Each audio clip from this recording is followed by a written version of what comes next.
Okay, welcome to our webinar on the exciting film Roseno and Deutscher Geist, made by Richard Bourke and Dina Gusejnova. Nick, are you going to, Nicholas Ostrum is going to chair the session and begin with a few words. Yes. So I'll repeat that. Welcome to this discussion of Roseno and Deutscher Geist, the fortunes of German intellectual history. I hope you all saw the film and enjoyed it as much as I did. I'll keep these opening remarks brief, of course, as I know we're all eager to get to the panel and the discussion. My name is Nick Ostrum, and I'm chairing this webinar as a representative of the Council for European Studies Critical European Studies Research Network.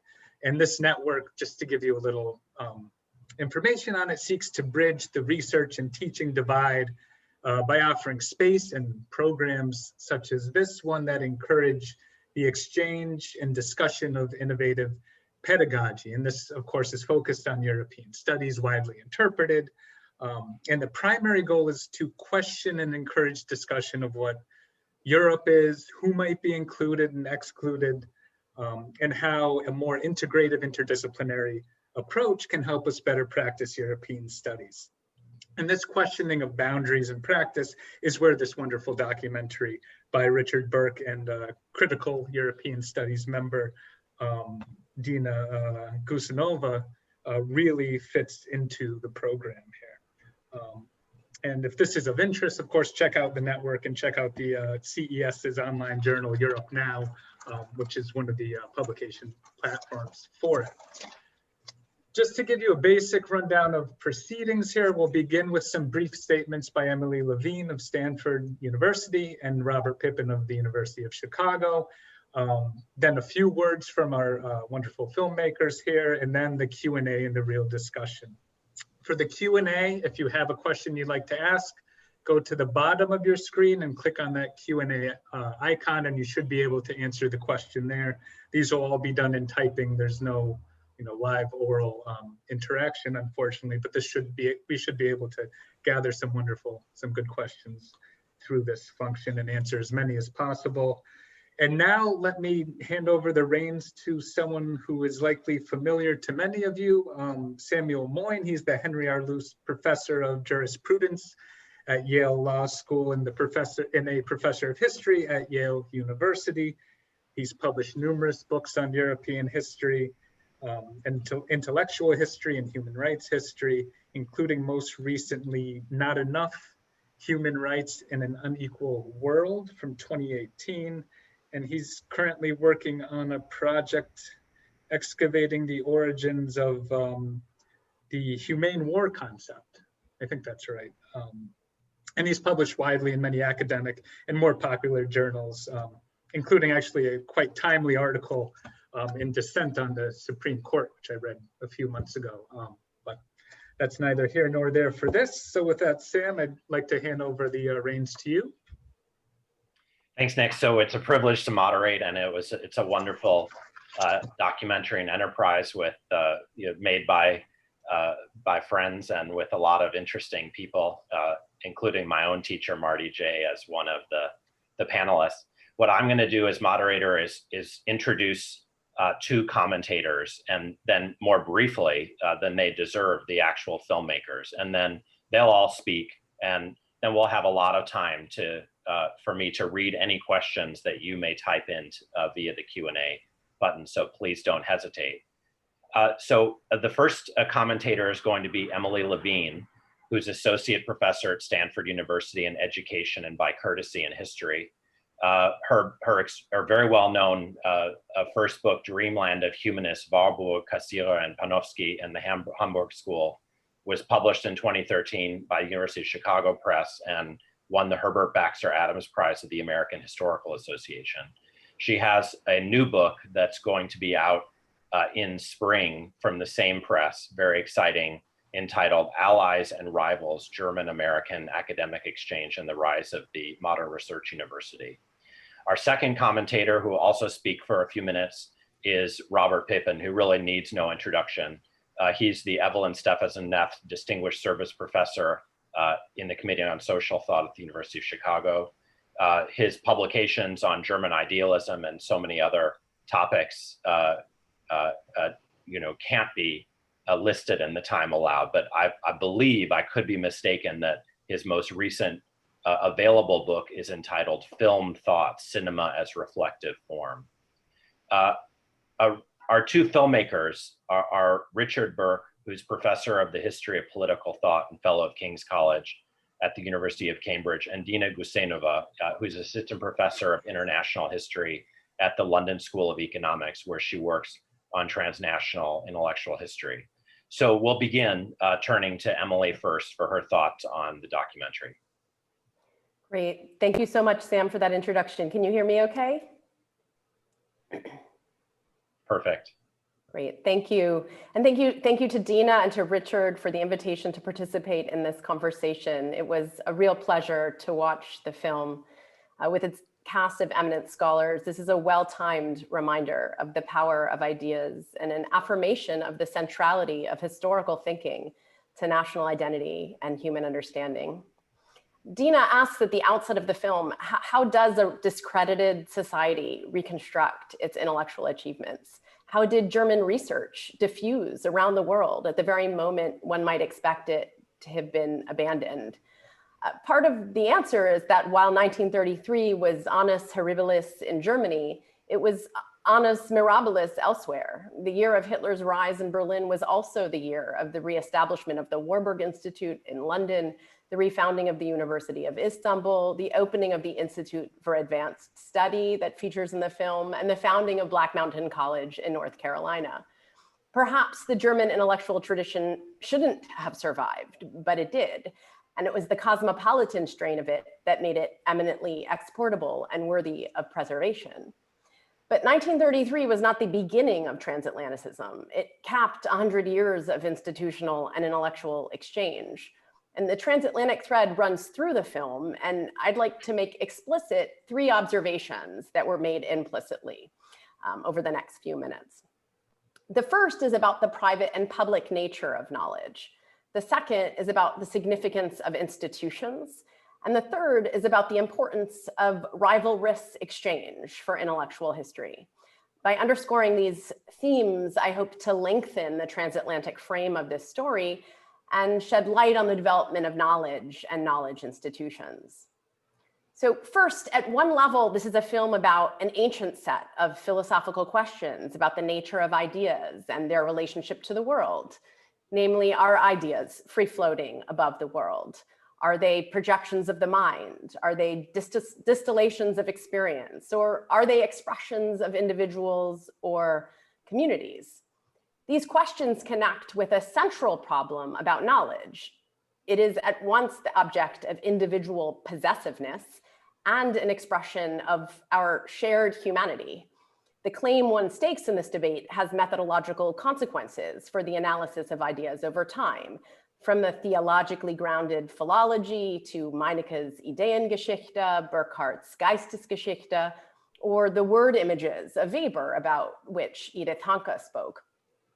There are also historiographical consequences for our narratives about the past and ethical and political dimensions that are reinforced by the aesthetic choice to frame the film with the Gleis-Siebzehn Memorial in Berlin. Who belongs in those stories? Who owns them? And who is fit to write about them? Intellectual history, as depicted by the film, then, is a multi-layered story about ideas, method, and institutions that gets to the core of the divide between the other 2 Germanys, the possessive, exclusive, nationalist strain of Germany, and the more expansive, inclusive, cosmopolitan aspect. My second point is about institutions, and here I'll expand on an observation made by Martin Rule in the film that this story is not just about great figures or their ideas, but the importance of institutions for intellectual and disciplinary success. Without the institutional infrastructure of journals, chairs, and schools, German intellectual history would not have reached the heights that it did. And the opposite is also true, as we learned from Sue Marchand. At the height of the Weimar hyperinflation, when institutions deteriorated, students left and scholarship also suffered. The Urmodern Research University, die Universität unter den Linden, is the German academic institution par excellence. And Christopher Clark reminds us of the remarkable origins of the University of Berlin in 1810, made possible by the urgent need to prepare a professional civil service and army. We should also say that this new institutional model devoted to research and teaching contains many of the philosophical dilemmas with which I began. It's of this world and not. It was granted unprecedented autonomy to pursue knowledge for its own sake in exchange for providing practical benefits to society. It is both crucial to the emergence of nation states and speaks to values above nations. And finally, that institutional founding quickly becomes part of a wider story, because the benefits bestowed by the University of Berlin and similar research universities for professionalization, urban success, and nationalization made them a sine qua non of modernization. I would argue then that the transatlantic story doesn't begin in 1933. It begins in 1815 with the arrival of such Americans as Bancroft, Ticknor, and Everett, eager to experience the universities of Berlin, Leipzig, Göttingen, and others. By the end of the 19th century, nearly 9,000 Americans had attended these German universities. One such visitor, Daniel Coit Gilman, would go on to become the founding president of the Johns Hopkins University, where he adapted models from Göttingen and Berlin to Baltimore. American academic innovators combined the German research university with the English-style undergraduate colleges, and their successful hybrids themselves became the objects of further emulation and adaptation. So that when Weber visits the US in 1904, Germans and Americans have already been enjoying nearly 100 years of exchange, all of which lays the institutional conditions of possibility, we might say, for the transatlantic shift later in the middle of the 20th century. That transatlantic sketch leads me to a last point, which is about the paradoxical necessity for rivalrous exchange for the development of even non-rivalrous ideas. Too often when we speak of the relationship between Germany and America in the realm of ideas, we refer to the import of German scholars. But import or influence suggests a passive unilateral relationship that is not correct. Rather, the transatlantic story is parallel, comparative, and intertwined through exchange. It's parallel because Americans and Germans both use their universities and intellectual histories to foster national identities in federalist societies. It's comparative since the German and American stories also diverge in important ways. Marty J. mentioned the different roles that intellectuals play in the two nations, and we could name others as well. And above all, there is exchange. Marty put it well when he said that America had always been haunted by European intellectual dominance. I would argue that anxiety and aspiration on both sides is what motivated a relationship that was rooted in rivalrous exchange and competitive emulation. It's not a coincidence that running through the film are pairs of scholars and competing schools, Hegel versus Savigny, Dilthey versus Burckhardt, Meinecke versus Weber, Wehler and Koch versus Koselleck. These pairs and their schools are embedded in the history of ideas and their intellectual institutions, and they move from one conversation to the next, from the 19th century to the 1960s and 1970s. Rivalrous exchange of polar ideas spins the motor of intellectual, institutional, and political history. I'd like to finish by suggesting that the power of ideas and knowledge institutions that comes out in the film is that they can support both the pluralist democratic values of Friedrich Meinecke or be abused to promote the extremist nationalism of an Ernst Krieg.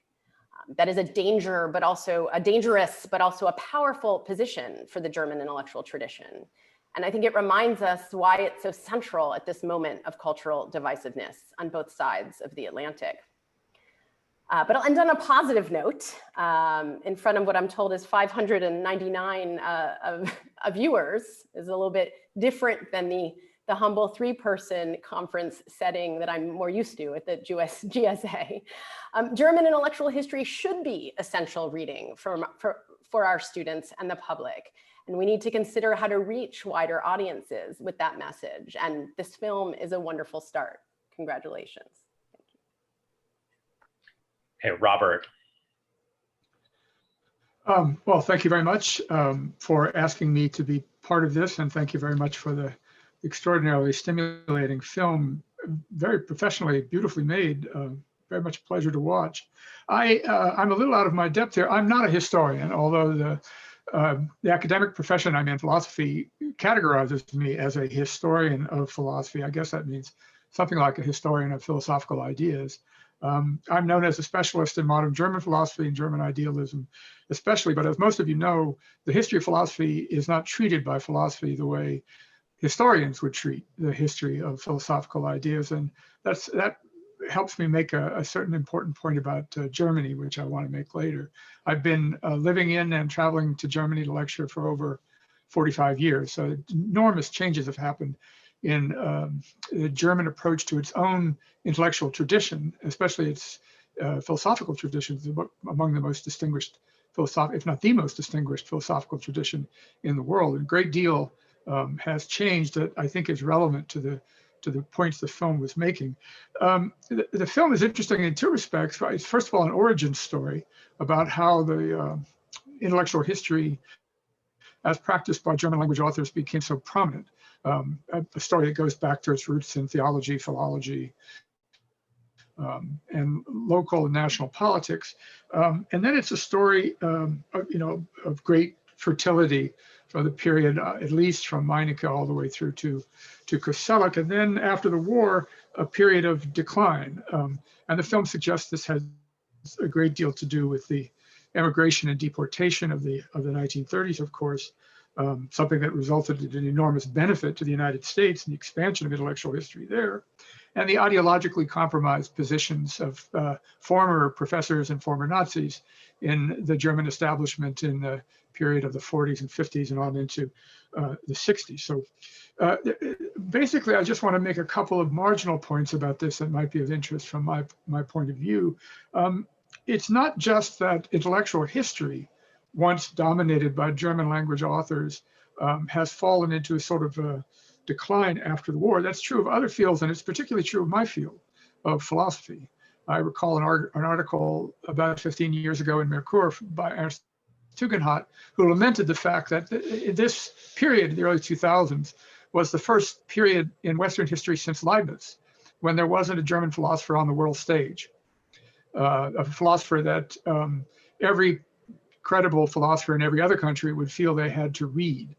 Apparently, Tugendhat must have not had a very high impression of Habermas, or he must have thought Habermas's period of glory in the sun was over with, or he must have thought perhaps Habermas was a social theorist and not a philosopher. But anyway, he makes a good point that German philosophy, which was considered a kind of cosmopolitan philosophy up until the Second World War, does not now have an internationally recognized school of thought or individual figure that we would have been used to in the early 20th century and all the way back through neo-Kantianism and German idealism. So that's one point that seems to me parallel to and consistent with the story of decline that's in the film. Secondly, this probably is an obvious point to most of you, but I wouldn't say that intellectual history is in any worse shape in Germany at the moment than it is anywhere else.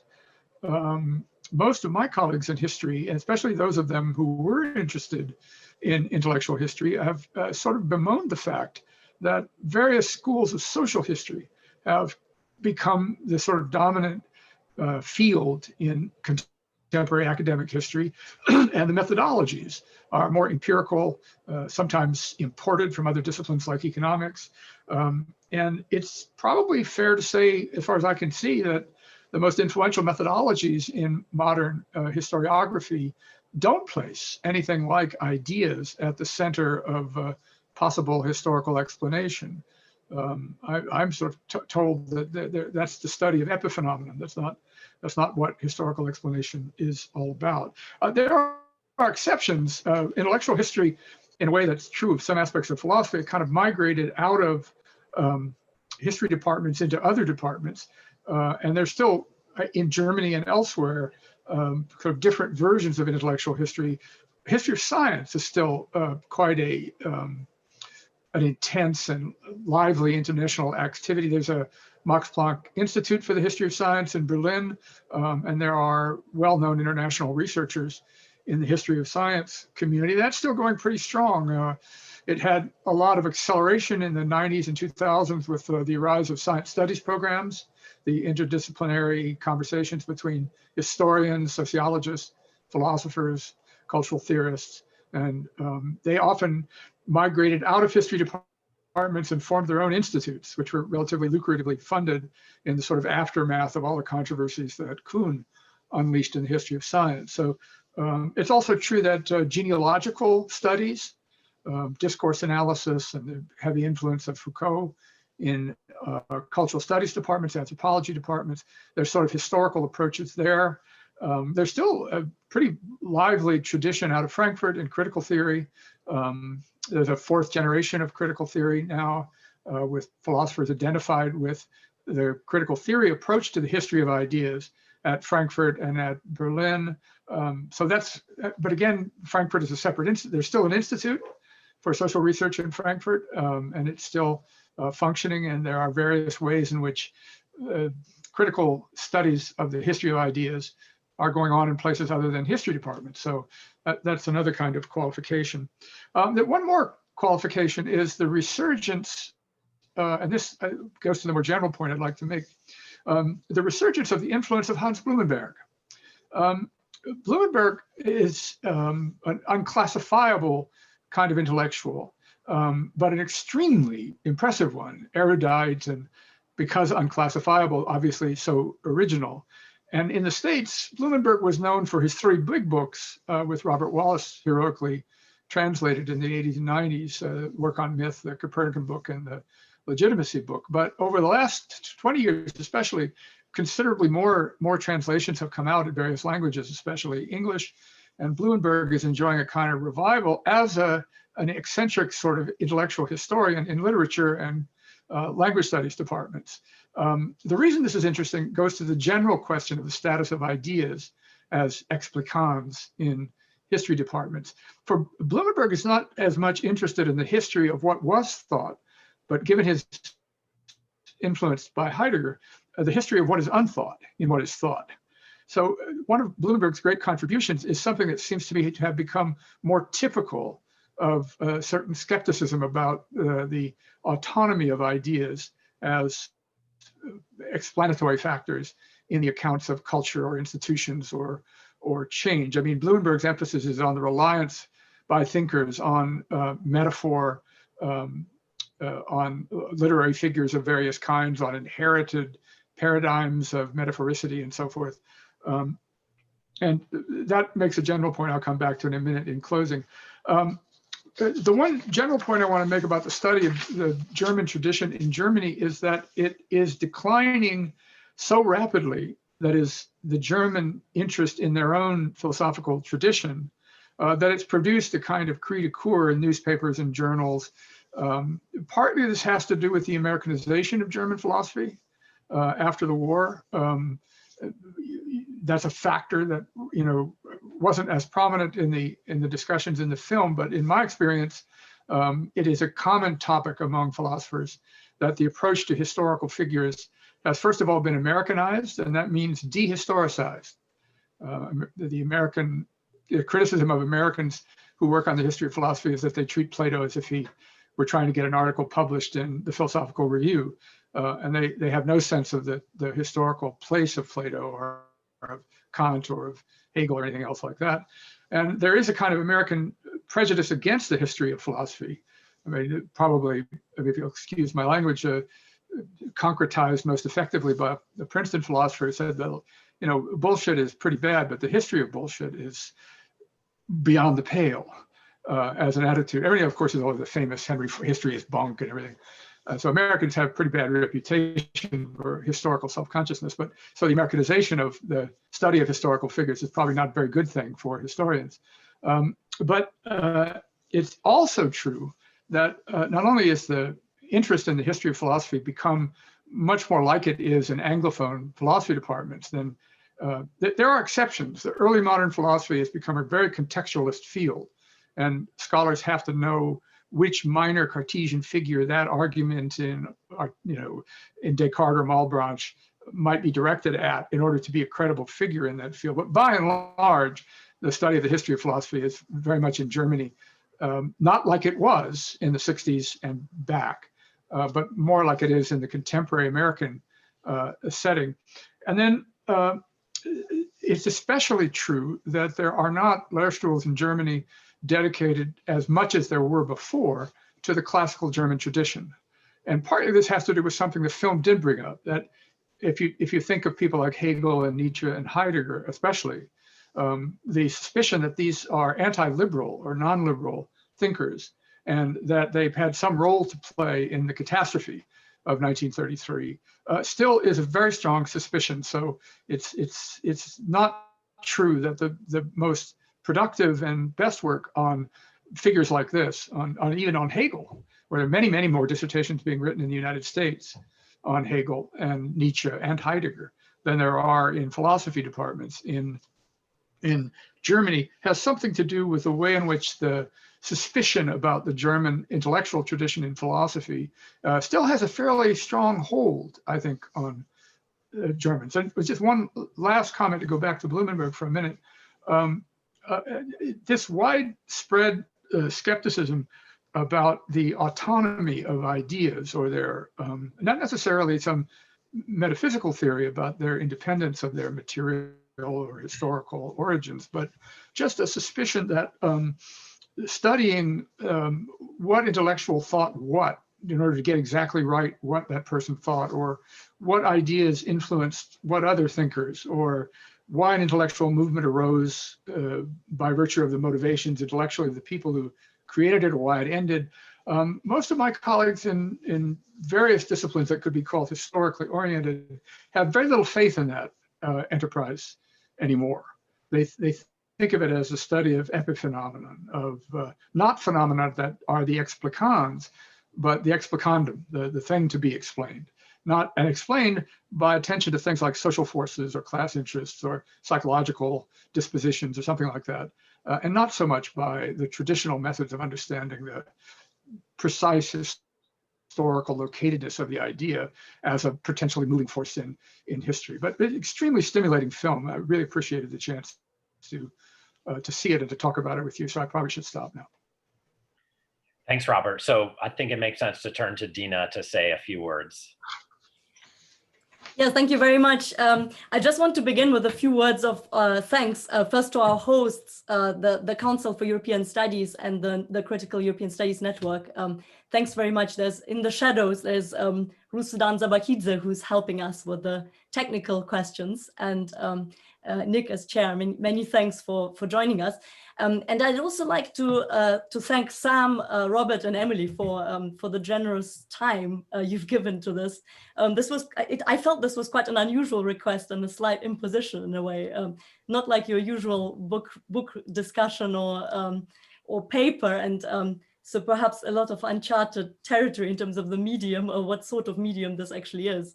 So I appreciate that you were willing to engage with it in this kind of uncertain state. And I was also particularly grateful that I think some of our production team have joined as well. I think Olga Lagun, our producer and director of photography, is here, and Dan Tidar, who performs Bach in the background, I think has also tuned in. So many thanks. And finally, thanks to those who've enabled the actual kind of context of production.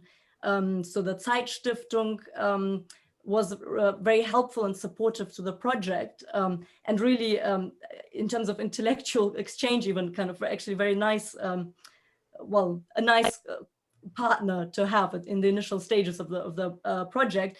And also Barbara Stolberg-Grillinger and Katharina Wiedemann from the Wissenschaftskolleg, they provided a core framework for actually the sites of where most of the filming took place, although there were some other locations as well.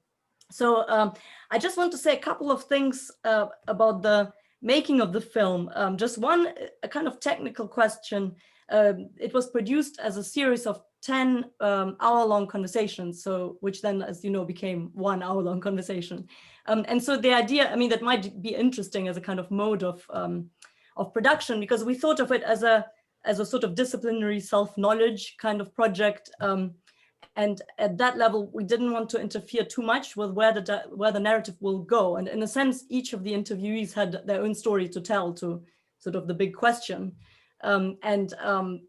We hope that we've struck a sort of an appropriate balance in editing their conversations in a way that kind of gives a bit of a narrative, but without being actually too interventionist. But obviously there's a challenge there. So in a way, I'm actually very grateful to our interviewees that they've accepted these these premises that were sometimes a bit nerve-wracking actually to make, you know, various editorial decisions, as it were, that have been made as to who will speak in which section of the film, for instance, and so on. And for me personally, it was a conversation involving a kind of reconstruction of my own interest in intellectual history. So starting with my doctoral supervisor, Martin Ruhl, who appears there, and my, now it turns out, a doctoral grandmother, though I'm not sure that term applies to Sue Marchand, but there was a bit of a kind of intellectual reconstruction of the paths that led me to the field. So I was really grateful for having the opportunity to explore it in this way. Just a final point I want to make is that, well, as I suggested, there was no particular narrative we wanted to necessarily get out of it, but of course some themes emerged without necessarily, you know, being expected. There was a kind of theme, a sort of history of Prussia that somehow emerged in the conversation that wasn't necessarily expected in the way that it sort of came out. There was, one of the themes was, of course, Meinecke and the Meinecke students. And then Max Weber emerged perhaps more prominently than we might have even expected in a way in the conversation. And finally, there was a kind of theme that I think emerges at the beginning and the end of the film, which is the link between the history of ideas and intellectual mobility. When Martin Jay and Quentin Skinner speak about traveling in opposite sides of the directions of the Atlantic and sort of their motivations for doing this at different times. So that I thought was an interesting angle. But also finally, just to say that there were also some missing themes, I suppose, that I think maybe we remain responsible for. I think everything that's included is a great contribution. We are very grateful to the speakers, but everything that's excluded is probably in some ways our responsibility. And I think there are some important themes that maybe we could have touched on a bit more. One, particularly, there's a bit of a focus, of course, on 1933 as a vanishing point, but it emerges in Eva Marlene Hausteiner's contribution, for instance, and Wilfried Nippel's contribution, that 1990 and the kind of refounding of German democracy after 1990 is another key point that maybe should have been somehow made more of a focus. And relatedly, we somehow didn't quite know what to do with Marx and Marxism. I feel like that's an omission, maybe something to be discussed, what to do about this theme. There are probably many other omissions. Of course, there are also questions of, you know, global influence that might be discussed. We focused very much on the transatlantic theme, but that's only one of those conversations. So I'll probably leave it at this and hand over to Richard. His points. Should I just go ahead? Richard, please, yes, please. Okay, well, I'm not going to reiterate in detail all those thanks, but I'd also like nonetheless to express my gratitude to all the relevant organs and personages, not least the people assembled here as speakers and moderators and chairs, and of course our wider participants. I'll pick up on just a couple of points that were mentioned by Emily Levine and Robert Pippin. And then I think there's a wide range of issues to be discussed, but I'll largely be inclined to leave that to people intervening themselves. First of all, about institutions, which Emily mentioned, which was a point raised by Martin Ruhl in the film originally, and I completely concur, but would underline that still more forcefully by highlighting the fact that institutions are, of course, connected to national powers, and the decline in the international fortunes of Germany and the rise of the international fortunes of the United States are very stark, contextualizing realities, which make not just institutions relevant, but also wealth, power, and prestige. So I think that's a very important detail, and explains a lot about the story that we're telling. Another very important detail relating to the comments that Robert Pippin made connects to the relationship between the history of philosophy as practiced by philosophers and the history of philosophy, or intellectual history, as practiced by historians. I mean, I should say, I agree with Dina. I mean, it's absolutely the case that we didn't start off with an editorial line. We started off with an editorial question, which was what happened to German intellectual history. But we thought of it in the context, I think, largely to begin with, at least, in the context of history faculties, history departments, and less in relation to philosophy departments. And that, in a way, was, I think, a flaw of our original questioning. So figures that therefore we interviewed historians rather than philosophers, largely speaking. I mean, not exclusively, but largely speaking. Although we'd wanted actually to interview Robert Pippin and actually Emily Levine, but itineraries, people's personal itineraries got in the way. So I think the result is there's no discussion of Cassirer, there's no discussion of Löwit. And I was going to say, but Robert Pippin picked up on it. No one mentions Blumenberg.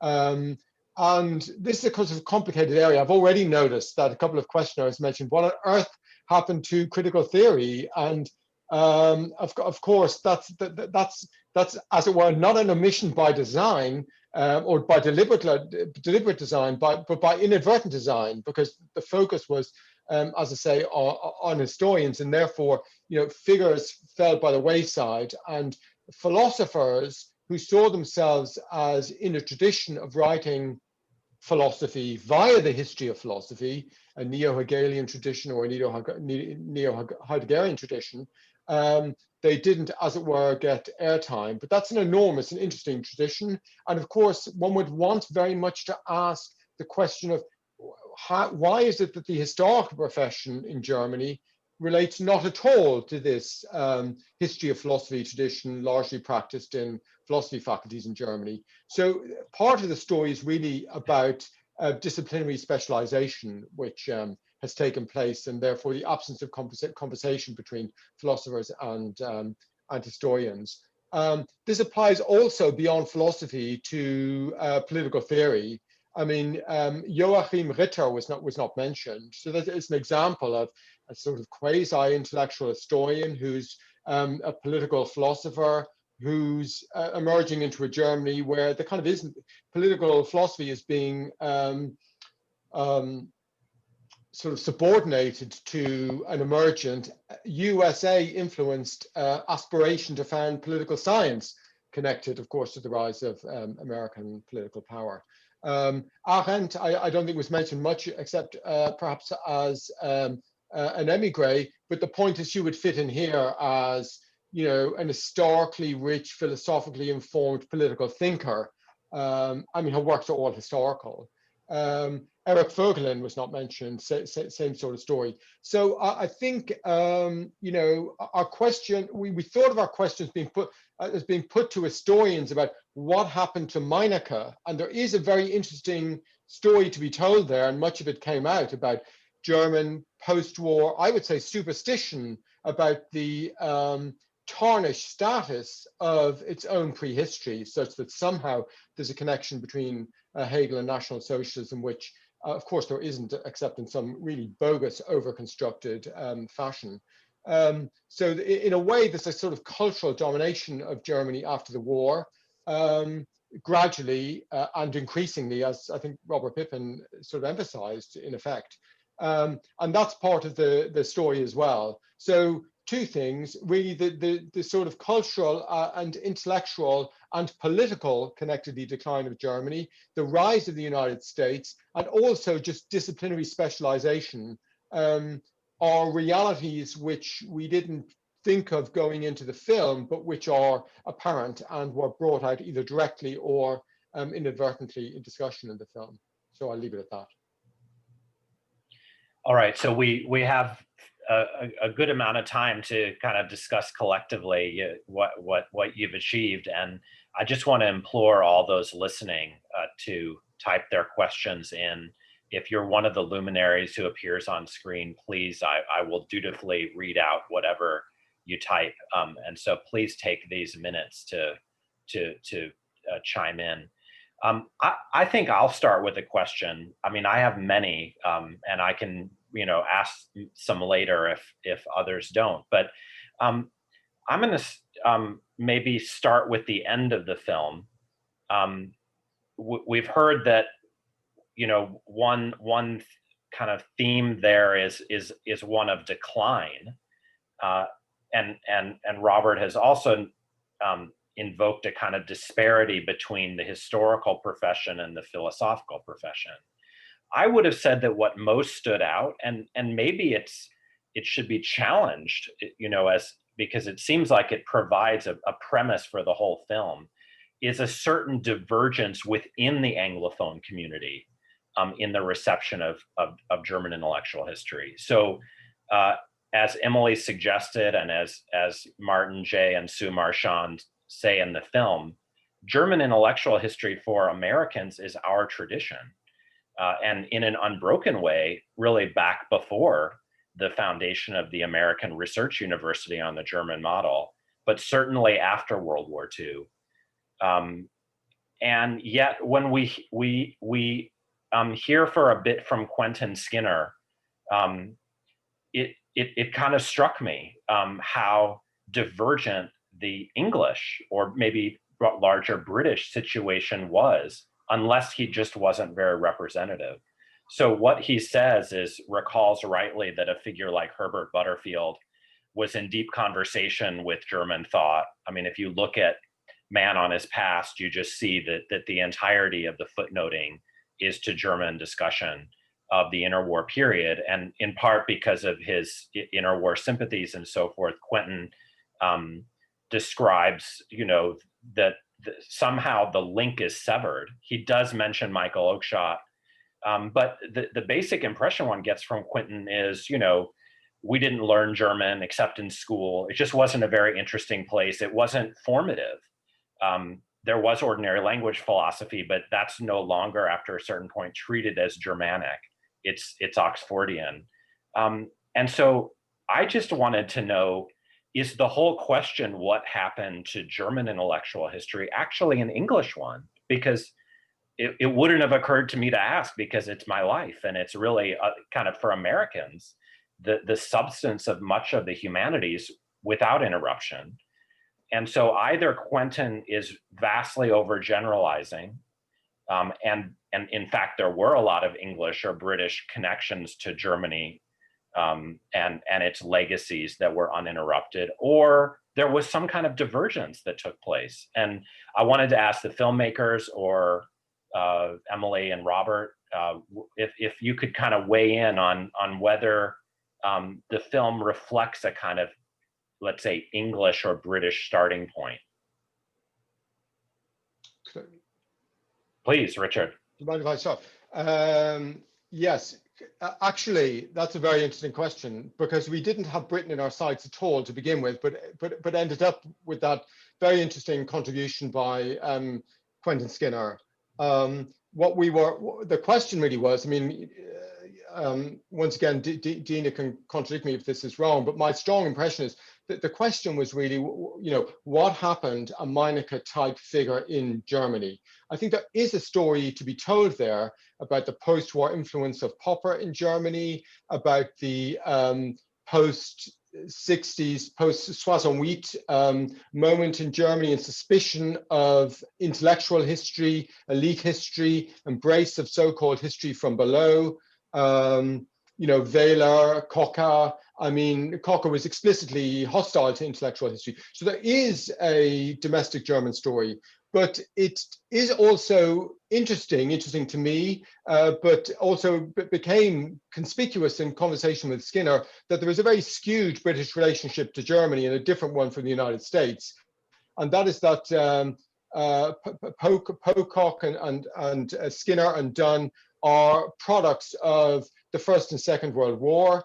There was, I think, a broad cultural animosity to Germany, which was more explicit than in the United States. I mean, if we're talking, the notable feature about Butterfield and Oakeshott and Duncan Forbes also, incidentally, was that they all had German. Pocock and Skinner and Dunn do not.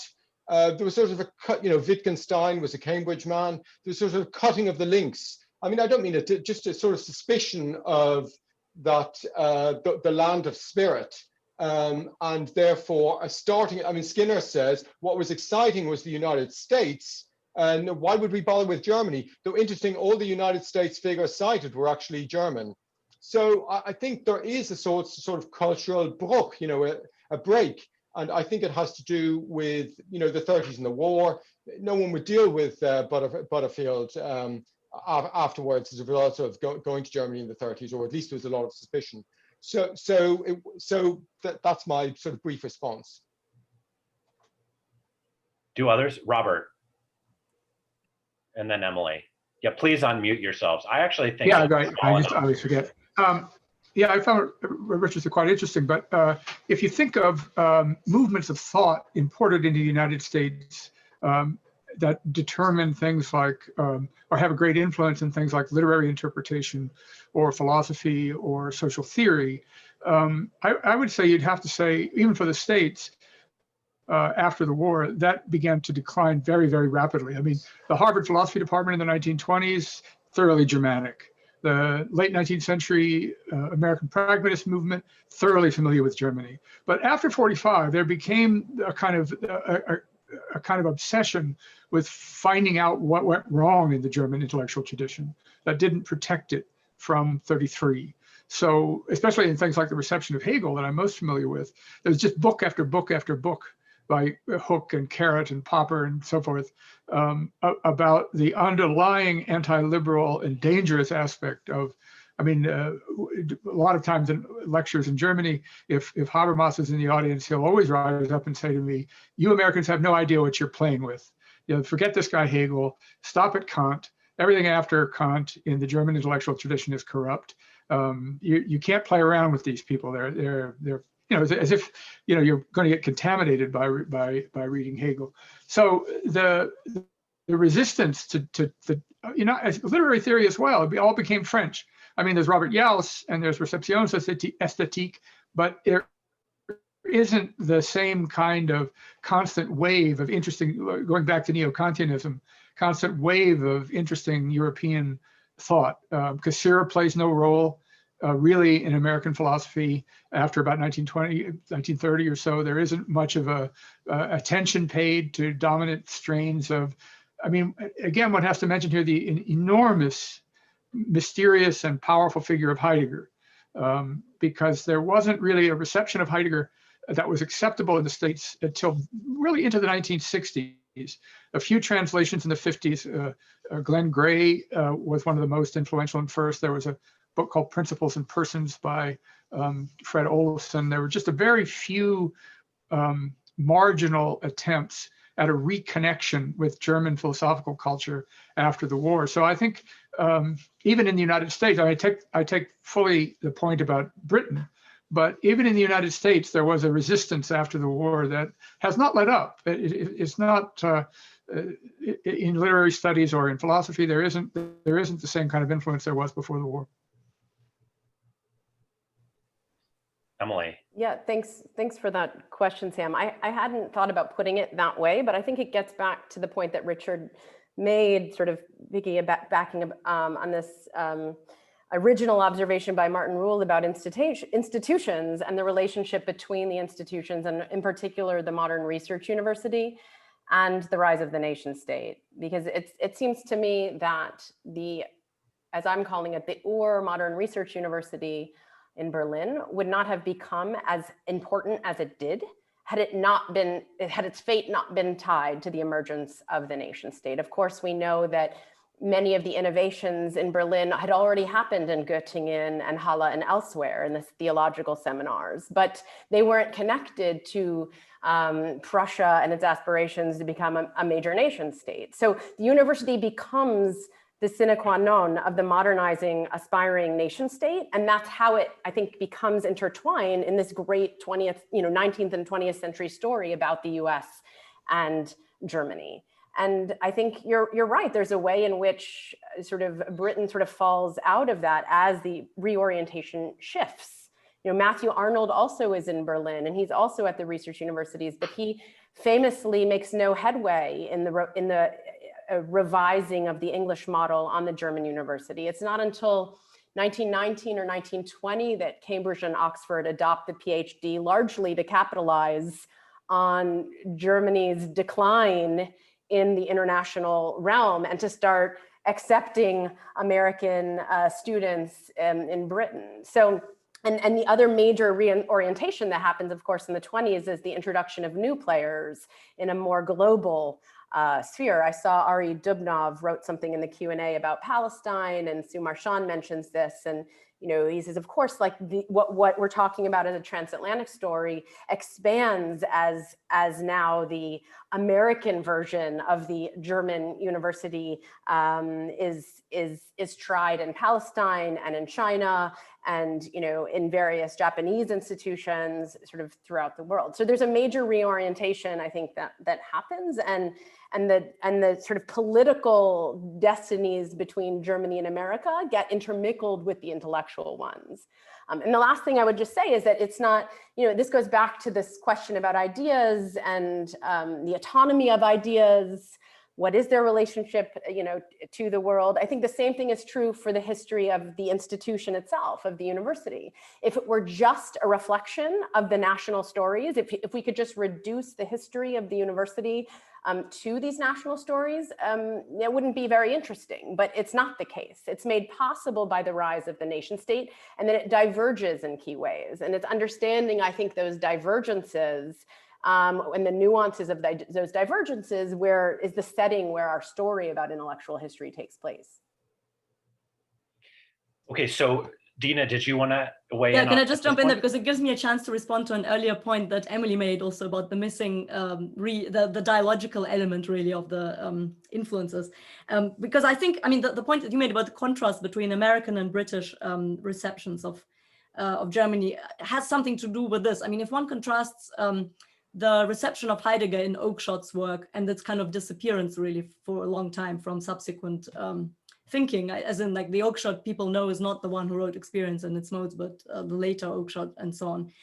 But if one contrasts it with the reception of, say, Weber's ideas in the work of W.B. Du Bois, for instance, obviously it's an earlier period in which the influence happens, but it seems like there's a great contrast in terms of the kind of the subsequent and retrospective imposition of a kind of moral genealogy, which makes it sort of impossible to acknowledge intellectual debt to a German thinker. That sort of retrospective genealogy doesn't seem to be really affecting American thought as much as it does, as much as it applies to British thinkers. And I think Quentin Skinner makes this point that's actually important to notice, that it happens before the outbreak of the war. It really does happen already in the early 30s in Britain, that this kind of, well, in a way implicit sort of ostracism or censorship of explicit acknowledgements of intellectual debt to German thinkers is is a phenomenon that affects intellectual life. And I think specifically looking at Oakeshott, it's interesting that, there it's very clear that he was influenced both by neo-Kantian thought and by Heidegger, but ultimately acknowledges neither really. And that subsequently Heidegger's own debt to neo-Kantianism has been kind of played down in those circles that try to emphasize that Heidegger is part of the dark lineage, whereas the neo-Kantians are part of the cosmopolitan lineage. So I think that there's some interesting thought experiments, I suppose, to be done in terms of thinking at what point the moral moral reading of past transatlantic intellectual influences kicks in a way in the British or the American context. Anyway, that's I'll Excellent. shut up for So, now. no, that's very helpful.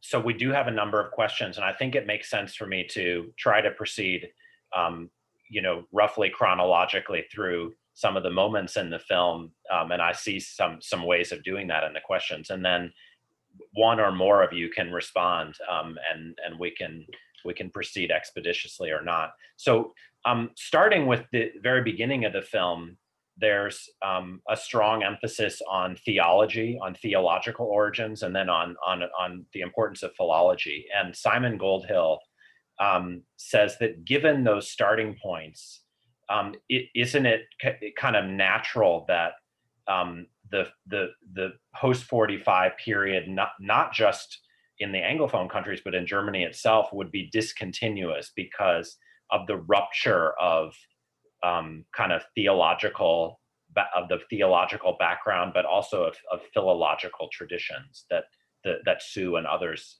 emphasize in the film. So does anyone want to take a crack at Simon's question? I don't mind making a very quick point, which is that I think Marchand's point was, of course, that theology and actually technically biblical scholarship brought philology to the fore, and philology is the tool of the intellectual historian. So from that point of view, philology, Simon Goldhill is the philologist. Philology continues, and it's still the backbone of many human sciences. So I think there is a continuity. Of course, it's not connected to reading the Word of God, but it is connected to decoding contextually, meanings in texts. So I think, as I say, Marchand was just trying to emphasize the extent to which this seeing things their way, which begins, I suppose, with Spinoza and biblical interpretation, is an old story, not something that just begins in the 20th century. So I think there is continuity there, albeit obviously there's a decline in conventional religious belief in Europe. The United States, again, is another story, as we're currently seeing. And I would just add one small point to Simon's observation, which is I think it picks up in Sue Marchand's very eloquent explanation of that account that philology is both unifying and it's divisive, right? So that it becomes the basis for this dividing between the disciplines in the 19th century and the creation of these new disciplines that, someone like Nietzsche famously laments. And so the specialization and the professionalization that many of my co-panelists have mentioned, in many ways has its roots in the same unifying feature of the philology as the Center for the Humanities. So as that process happens, it becomes very difficult to recreate the holistic humanities, I think, to Simon's point. So next in the film, as I recall it, is a pretty strong emphasis introduced by Chris Clark on Prussia and the Prussian background. And, Martin J., who's prominent in the film, has asked a three-part question, and just the second part of which asks whether, again, a kind of Cambridge Don has introduced a bit of distortion into the film's narrative, precisely because if we expanded, we would not get a kind of Kleindeutsch narrative of the history of German intellectual history. And in particular, the Habsburg story would lead us, for example, he says, to include Karl Schorsky's narrative in Fin de siècle Vienna in the account, which, especially in a kind of artistic sense, has a massive impact and durability. So does anyone want to weigh in on the kind of stakes of the Prussian angle that features at that early moment in the film?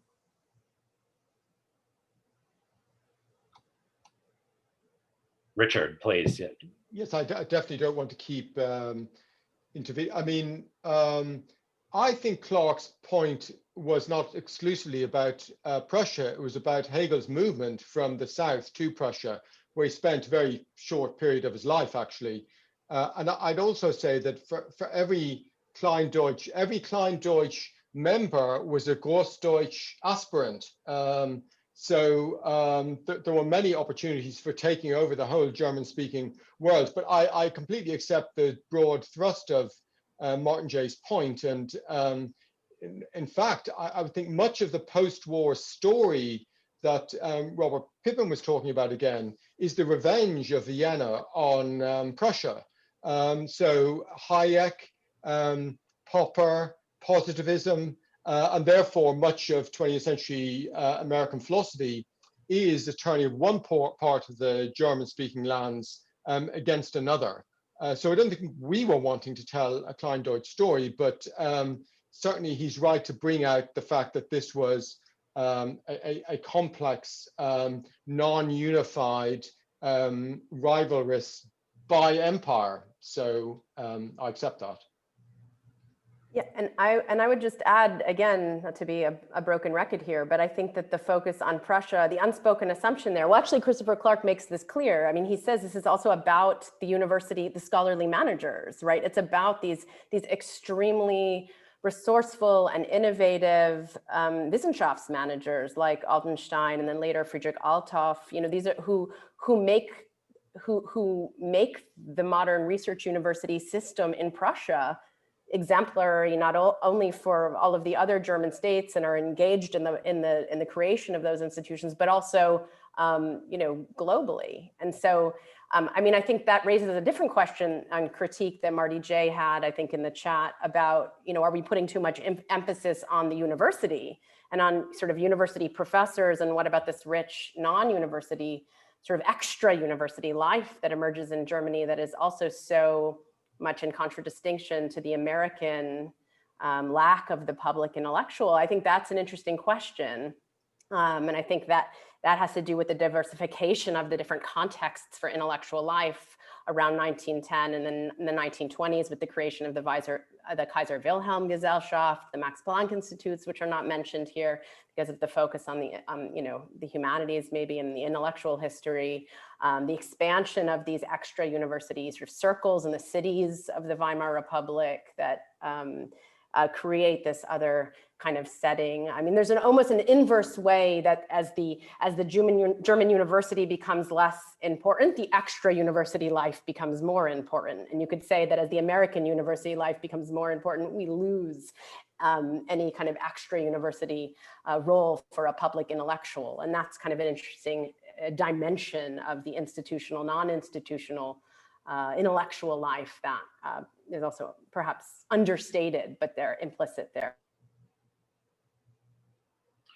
So I would have loved if anyone had posed a question in the chat about the very interesting section of the film about Max Weber, and especially his own thinking about ideas, but no one did. So why don't we skip ahead to the series of questions, I think very interesting, that are posed about the prominence of Friedrich Meinecke in the film. Alexander Schmidt even says that there is a Meinecke core narrative to the film, which may be a bit overstated, but it certainly reflects the prominence that Martin Rühl and others give him. So Ali Ahmad asks whether Meinecke had any method. I mean, it's quite interesting given the emphasis that the film places on Weber's theory of ideas, in particular in relation to kind of, you know, early social theory. Did Meinecke have such kind of interests? And why was his version of Geistesgeschichte in a way so influential and given such prominence of the film, in the film, even though his books are mainly, let's say, topical? He doesn't seem as closely related, certainly as Weber was, to philosophy or social theory as broader enterprises.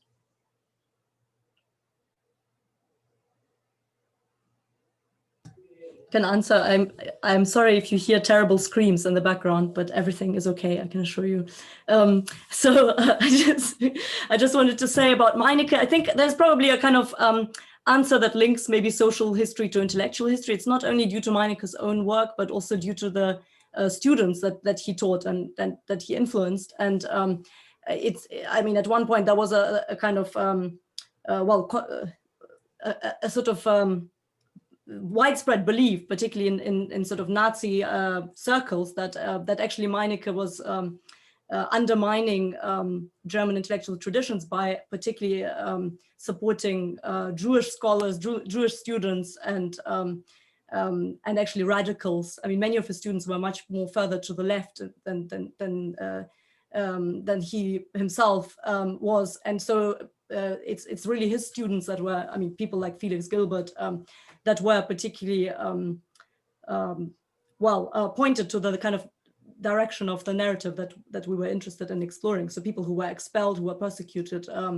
I mean, we could have mentioned other people like Hedwig Hinze and some other historians, you know, whose influence was cut short by the regime. So in that sense, Meineke was interesting both as an institutional figure and as an intellectual with his own work. Obviously, of course, his own reflections on the German catastrophe. One could have also mentioned his trip to receive this Harvard Prize in 1936, when he was commenting on what he perceived as in a slightly ambiguous way as the witch hunt, in which case he actually referred to the witch hunt against German intellectuals rather than primarily the witch hunt within Germany against his own students, because there were discussions of maybe boycotting German universities altogether in sort of the international community. So I think Meineke, sort of revolving the conversation around Meineke, had different reasons that had something to do with his own institutional as well as intellectual influence. So part of, sorry, did others want to comment on Meineke? Oh, so I mean, there are so many interesting questions. You know, part of that question about Meineke, one person wonders, is about what then gets obscured. And there's a suggestion in one of the questions that both liberal and left narratives that one might tell about the lineages of intellectual history are not as present in the film, and instead we have a story about conservative Geistesgeschichte, which gets tarnished because of its perceived associations with National Socialism, even though, you know, as Martin says rightly in the film, this tradition continues after World War II. So several people do question the omission of the Frankfurt School, as Richard already has intimated. And Martin J. also says in one of his reflections that the university Mandarin tradition is kind of privileged in the documentary.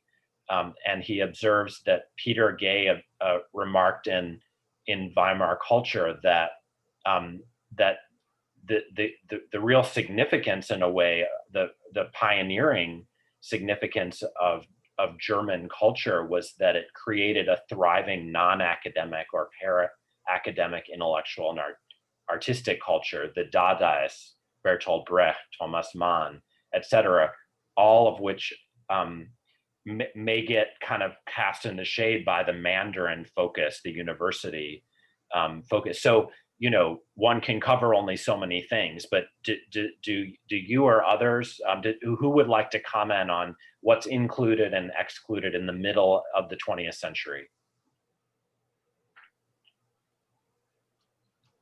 Well, Richard. I don't mind saying something very briefly. I mean, I just think where there is a narrative line, there is inevitably a charge, and doubtless these are justified charges, of exclusion. Now, the film was not about the dissemination of German culture in the 20th century. If it were, then all these phenomena would play a part. The film was directed more for, and it's a narrow focus, but it's the truth about where it started, which is the reality of history faculties in Germany, populated by the students of Wehler, the students of Kocher, and the students of Koselleck, and the students of Kozelek are not as well endowed institutionally, if I can put it that way. So just in terms of the realpolitik of German academic life in history faculties, the narrative is justified, I think, broadly speaking, although radically qualified by Eva Haussteiner's contributions at the end, that there is a post-1990 emergence of intellectual history and political science in Germany that is completely accepted, and you know, she introduced this spontaneously. So I would absolutely accept Martin J's point if the goal had been to represent whatever representing a whole culture would be, but if it were to represent the dissemination of German intellectual, but that was not really the question. So that these are not marginalizations. Ask Kocher why he doesn't talk about Horkheimer. It's not, you know, or Wehler.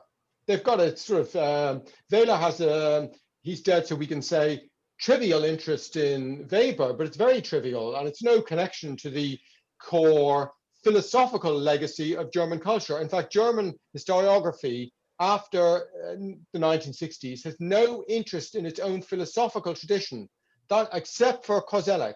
So I would say that's why the story emerged, not to exclude things.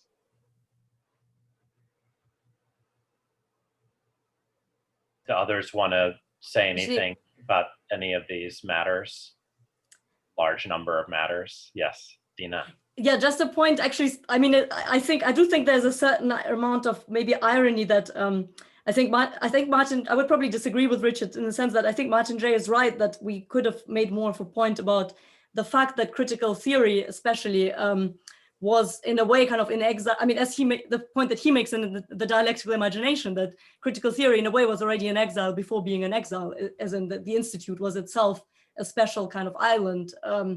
And therefore, that would be an interesting counter example to our question of 1933 as the great expulsion moment.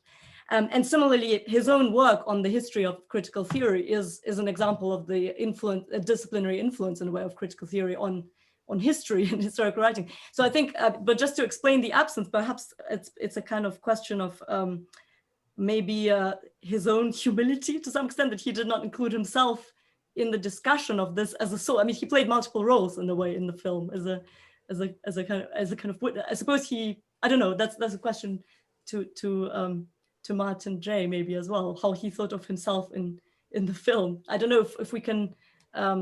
I understand that the technical thing doesn't allow participants to speak, but only to write. But I don't know if there's any possibility to, you know, to enable some kind of speech.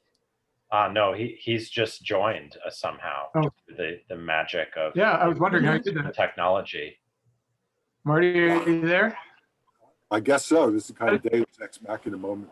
I can hear you, but not see you, but that's good enough. Oh no. How did you do that? I had nothing to do with it. He's still there, but he's muted. Marty, are you, can you unmute yourself or?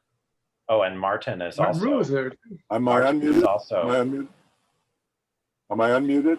Yes, you're unmuted. So Okay, please say what you'd like at this, you know. All right. Well, first of all, there's so many issues on the table. It's extraordinarily exciting to be able to readdress them after having been involved in the film from the get-go.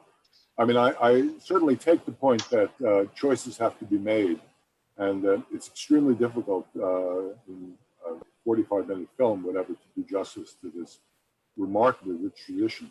But I was struck by this issue of, let's call it the teleological notion of the German state in the Meinecke way being the kind of narrative scaffold, because one can think of all of the alternative narratives, and we mentioned only a few. For example, this new book by Alex Ross on Wagnerism. Wagner himself, drawing from Schopenhauer, involved with Nietzsche, is a figure in much more than musicological history of Germany. And he plays an extraordinarily important role in popular culture as well, or middle-level culture as well as high culture. So that dimension was something that we didn't really get to. The Austrian side of things, I was very glad that Richard mentioned the revenge, we might say, of the Austrians in both philosophy and economics. one can also think of another revenge and think of Nazism in a bizarre way as the revenge of the Gross-Deutsch solution against the Klein-Deutsch solution. The Anschluss, in a way, is the great success of the Gross-Deutsch fantasy in a demonic way. So that German history has these, let's say, unrealized possibilities, which then sometimes do get realized. And I think it's very difficult to do justice to that. I would also say that it's very, very interesting to see the difference between the German understanding of German intellectual history and the Anglophone understanding, which I think people recognize with Quentin's intervention is not itself unified. It's an American and British version of it. But in the larger sense of the, let's say, American involvement, which of course is my own, the non-Mandarin tradition has been given greater weight. So that we're the ones who write the books, I mean, Emily's book, for example, and the Warburg people. I mean, in other words, we're interested in those more marginal, non-central figures. And that's why Shorsky is so important as a kind of model, Peter Gay and others, who make of German intellectual history a much richer and less disciplined story, less social scientific-y, less, in a way, methodological. It's the sort of underside. Another figure you haven't mentioned was Carl Schmitt, who once again sort of outside the mainstream is extremely important and so forth. So I could go on and on. I mean, the film is remarkably stimulating, and with its lacunae, we recognize that there are other films I think that need to be made to pick the story up. And I just like to sort of express my appreciation for having been involved, but also my hope that this won't be the end of the story. All right, does any of our original panelists want to say anything, or should I continue my long march through the chronology of the film? Robert, please. Yeah, I just wanted to ask a question about the framing of the question. I mean, the film begins with the Grunewald train station and the deportation of Jews from Berlin to the death camps. And so there's a very, very strong frame of the film that there was this incredibly vibrant, fertile field in the 20s, especially in Germany, of intellectual history. It dominated the field. You had to pay attention to it. And then there's a suggestion that, I mean, a lot of other things came out in the film, but the frame of the film is that the basic problem with intellectual history in Germany is the legacy of the compromise and devastation wreaked by the regime on intellectual history. And again, maybe this is just too orthogonal to the whole thing. And that may be true, but it may be true that also intellectual history has problems of its own in the current academy after the war. That isn't necessarily due, maybe not even all that much in Germany as well, to the attacks on the intelligentsia in Germany in the 30s. You're all practicing intellectual historians, so of course you can tell me a lot more than I can just speculate. But it doesn't seem to me that it has a healthy presence in at least American history departments. It's regarded as marginal. It's not central to the research enterprise of the discipline. And that doesn't seem to have anything to do with the war.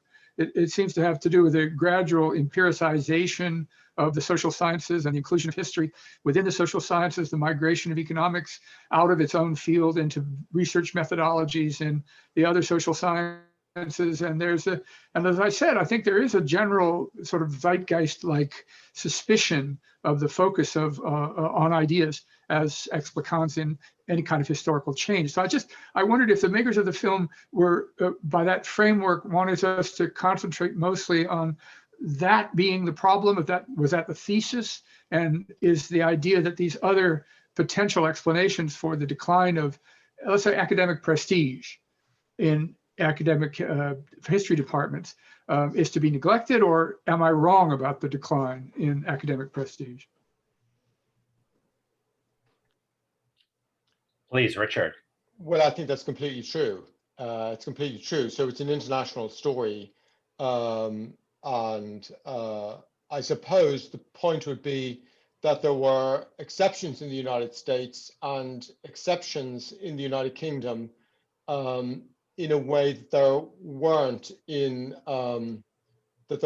Germany. I mean, Blumenberg didn't survive in a history faculty, Skinner did, and Martin Jay did. So, and Sam Moyn does, and all the Jay students do. So, of course, it's true about a post-war positivistic story. In fact, Nippel mentions the Enthistorisierung, a sort of general dehistoricization in the culture, and an emergence of, no one's interested in the life of Jesus anymore stuff. So that the philological story there declines, and economics becomes an Austrian story rather than a German historical school story, and so on and so forth. This is definitely a general story. Foucault is not an historian, but a philosopher by training, and trained by an Hegelian against whom he rebels. So, so I completely agree with what you're saying. There's two stages to the story there, which is post-45, and I would say the Americanization of academia, really, in many ways, the establishment of positivistic science as a norm. And then a post-60s story, a sort of history from below, which ironically, of course, is a Trotskyite attack on Stalinism, which then gets imported massively across history faculties everywhere. But from below just meant just not a vanguardist Stalinistic project. So it is about, I completely agree about all the complexities of the story, and it's true that Germany is just one extreme example of what could be a story that could be told about Europe and the United States more generally. Okay, so maybe penultimately, I'd like to ask a couple of questions about the more contemporary. One respondent, Alexandre Kämmerer, asks about the significance of the Wissenschaftskolleg as a prominent setting of the film, in particular because that institution played an important role in German intellectual history, maybe reconnecting post-war German academia with the cosmopolitan tradition of Geistesgeschichte, now kind of globalized. And she mentions in an aside that she noticed the copies of the Zeitschrift für Ideengeschichte as a background decoration. And one of its editors, Warren Breckman, my friend, is on the chat, who says that the significance of that enterprise since 2007, that Zeitschrift is to show that today intellectual history in Germany is reinvigorated, and it's more interdisciplinary than even in the American tradition, where many of the figures we study have been left out of philosophy departments, and we study them in various other places in the humanities. So does anyone want to comment on the significance of Vico or the Zeitschrift or anything of that sort, or the contemporary period in the film?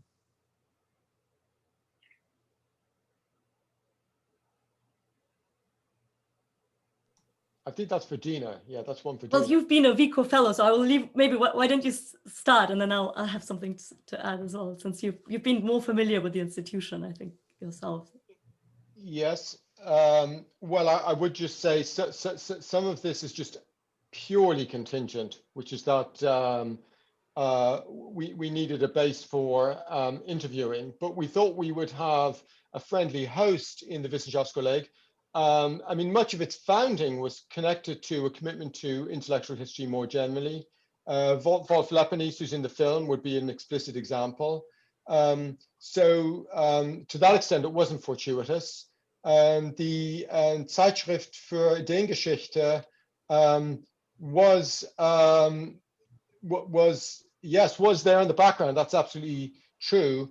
And I really wouldn't want to give the impression that although part of our narrative was decline and quirky rise via political ideas in German politics departments, but there was a lot of emphasis on decline. One wouldn't want at all to ignore the fact that there are important German intellectual historians post Koselleck, of course. So the Vigo setting felt appropriate, and they were just friendly hosts, I would say, and they were friendly hosts by intellectual disposition. Yeah, just to add, I mean, I would also say that, of course, there's a kind of dramatic framing of the film and trends that we would like to kind of pose as a question, but that doesn't mean that we ignore the fact that there are certainly also counter trends and that some of our questions are answered in the negative. And I mean, that concerns also specifically, I think, Emily Steinhauer's point about the recent rise, particularly of biographical scholarship in Germany. And especially, I mean, this came up again and again in the film. I mean, the biographies of individual historians, but also other figures. And again, the Zeitschrift für Ideengeschichte, for instance, is a forum for where exactly that revival of Blumenberg is very visible, that Robert mentioned initially as a kind of new figure of Gallian sort of figure organizing various new ways of thinking about history of ideas, intellectual history today. So yeah, definitely, I think that's that's one of the reasons why the site was chosen also as a kind of framework. For this. I mean, I should probably mention that there had been, I think, a plan to have a conference on the state of the field at Vico, which then unfortunately did not take place. So we were, in a way, the film was a kind of replacement for that conference that could have happened but didn't happen. So I think Oh, please, Emily. Oh, no, just a small point. I think just to connect back to this recurring theme also that Marty J raised is, like, to his point, Wissenschaftskolleg, Vico, I was talking about the Max Planck Institute, the Institute for Advanced Study that came up. These are not history departments in universities. These are in and of themselves extra university institutions that have a kind of fluid but distinct relationship with those universities. So I think there is a way in which the intellectual history, as it were, goes, if you want to use Dina's term, goes into exile from the university to these extra university spaces and remains there today somewhat on the margin. So that seems sort of consistent with that critique and observation that was made. And I think you could say the same thing about America. So the minutes have waned, and I think it makes sense to just invite the four of you to say anything you'd like in the end. I'm just going to ask selfishly a last question in case you want to address it. You're not known, as filmmakers, and yet you've done this, extraordinary thing.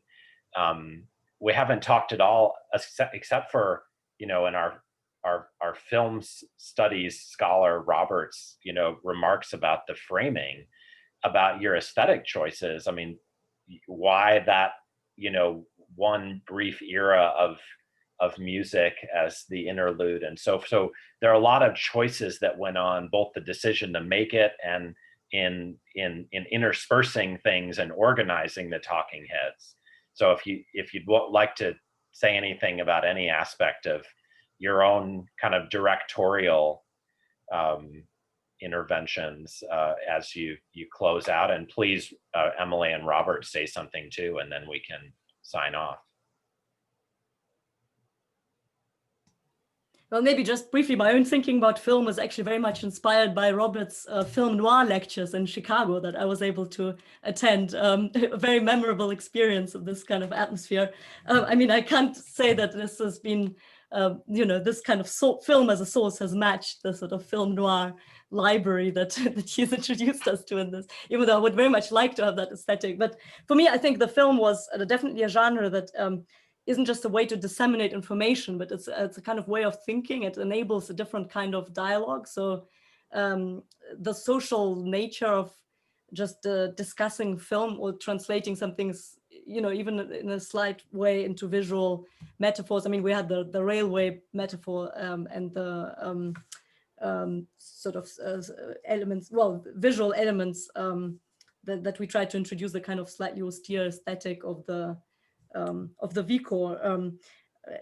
Well, for me, that was a kind of way of thinking really about site-specific maybe ways of thinking about ideas that often we think of them as kind of floating around without location, but the film forces you to actually put a location on it and make it a social conversation. And then thinking about music and things like that, not as illustrative ways, but actually as ways of sharpening your own view of the topic. I suppose that was kind of the opportunity then in discussion with with Dan Tidar, who plays the Bach, and well, Olga Lagun as the director of photography. We had various discussions about whether to use candles or not to use candles and various other kinds of things. All of these were interesting opportunities for thinking really about the content rather than illustration. So I would very much encourage others to try. I mean, I'm not saying we've succeeded necessarily, but we're on the way to working out our aesthetic, I suppose, in some way, maybe in the future. So, yeah. Well, I'll say very briefly that I think it's very important to emphasize that Dina was definitely the creative intellectual force. She chose the music, and I think she's responsible for lots of the settings of the shots.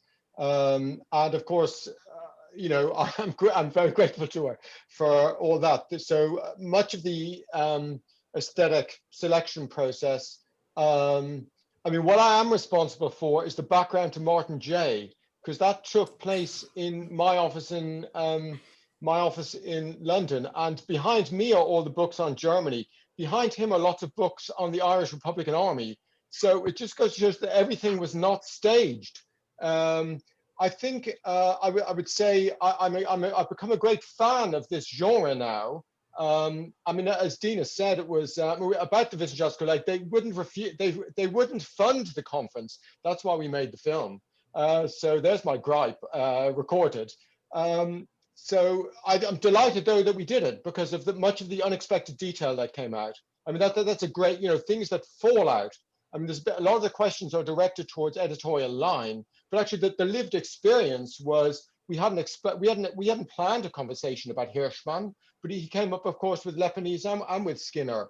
We hadn't planned to deviate into Britain at all, but it became unavoidable because it's an interesting part of the sort of fallout. And also, I think Martin Muhl introduced institutions, which Emily Levine emphasized again. And I think that's massively important, but unplanned. And I think if one were planning an academic occasion, one would miss all this adventitious detail, which proves in many ways in the end to be sort of determining. Well, we're 1 minute over. No pressure. Do Emily and Robert want to say anything? Sure. Please take a minute. I'll just end by thanking Dina and Richard for producing the film and for including us in this conversation. I think one of the things you get from the film that you don't get in a lecture, and that we can use it as an artifact to then show our students and so forth, is this sort of dialogic nature of this history. It's not a straight line. Even just the discussion about the discussion, from that emanate all these other possible trajectories. And that's why I was so struck by these sort of pairs of contesting thinkers, Savigny, Hegel, and you know, up through the Koselleck, Wehler-Kocha debate, that there really is this kind of dialogue that moves across history about these perennial ideas. And it seems to me like if our contemporary issue has one problem, it's how do we speak to the people who don't agree with us, right? And so this can be such a model, it seems to me, to use this dialogic model and these transformative texts from which there are these diametric opposing views, to then use this as a teaching tool and use this in other settings. So thank you so much. Yeah, well, what she said. Great. I just agree with everything that we just said, and I just reiterate my thanks for it. It's a very well made film. It's perfectly paced. No conversation is too long, none is too short. The sequences are done very well, so you don't get locked into a rut. It's a really good, interesting film, and I profited from seeing it and very much from this discussion. So thank you very much for including me. I agree with Emily as well. It's time then to thank Emily and Robert, Nick for chairing, the CES for organizing and hosting, everyone for attending and posing questions, and of course, especially Dina and Richard, our budding documentarians, and looking forward to the next film. Goodbye, everyone. Thank you very much, everyone. Thank you. Thanks, Bye. Sam, as well. Thank you all.